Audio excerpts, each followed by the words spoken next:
दोस्तों, साइबर के ज्यादातर मामलों में लोगों के बैंक अकाउंट होल्ड, फ्रीज या लीन होने का जो मुख्य कारण है वो है उनके द्वारा ऑनलाइन गेम खेलना।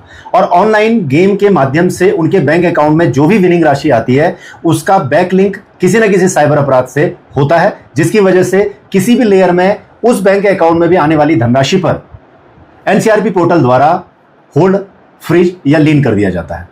अब ऐसे लोगों की समस्या रहती है कि वो कैसे अपने बैंक अकाउंट को अनहोल्ड कराएं। बहुत सारे लोग जीआरएम में एप्लीकेशन मूव भी कर रहे हैं, लेकिन आईओ द्वारा उन रिक्वेस्ट को रिजेक्ट कर दिया जा रहा है, जिस पर लोग प्रश्न चिन्ह लगाते हैं। लेकिन यहां पर आपको समझना है कि किस प्रकार से और किस तरीके के बैंक अकाउंट में आपकी होल्ड और फ्रीज कब हटाया जाएगा, ये जानकारी आपको होनी चाहिए।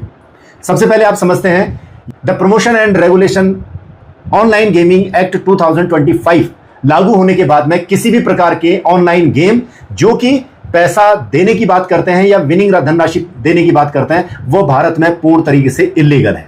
और यदि आप ऐसी किसी भी एक्टिविटी में इन्वॉल्व हैं और वहां पर आप अपना पैसा लगाते हैं या पैसा प्राप्त करते हैं, तो आपको सबसे पहले ये समझना है कि जो चीज अवैध है उससे प्राप्त धन भी अवैध है।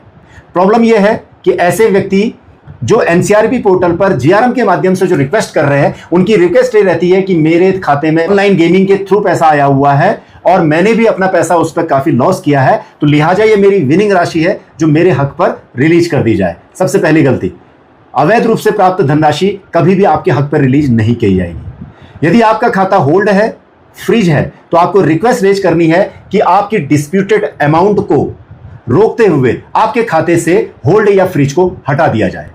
दूसरी रिक्वेस्ट आपको, यदि आपके बैंक के अकाउंट में इस वजह से आपकी online wallet services, digital services अगर बैन कर दी गई हैं, तो आपको उन्हें पुनः चालू करने के लिए आपने अपनी रिक्वेस्ट जीआरएम के माध्यम से करनी है, ना कि इस बात की रिक्वेस्ट करनी है कि आपके खाते से जो धनराशि जिस पर होल्ड है वो आपके पक्ष में अवमुक्त कर दी जाए। आपका बैंक अकाउंट ऐसे मल्टीपल ट्रांजैक्शन में इन्वॉल्व हुआ है और काफी धनराशि आपके खाते में क्रेडिट हुई है, तो आपको ये समझना है ये सिर्फ होल्ड का या फ्रीज होने की प्रॉब्लम नहीं है। ऐसे मामलों में आप साइबर अपराधी भी बन सकते हैं।